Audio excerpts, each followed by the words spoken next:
I lost my fucking job and I thought maybe he can.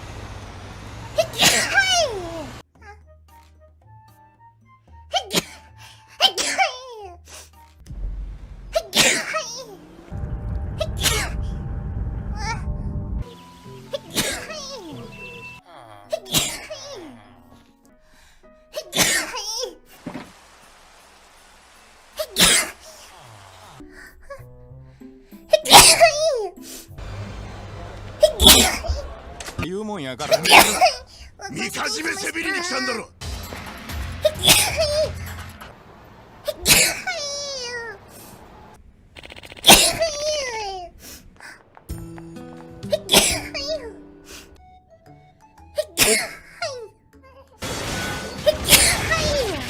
10スタック以上持ってきた。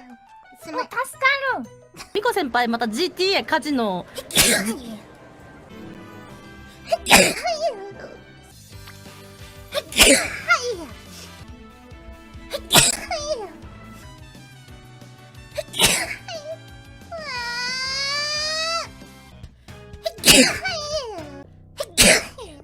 大丈夫？あれこいつはうわーすごい速い。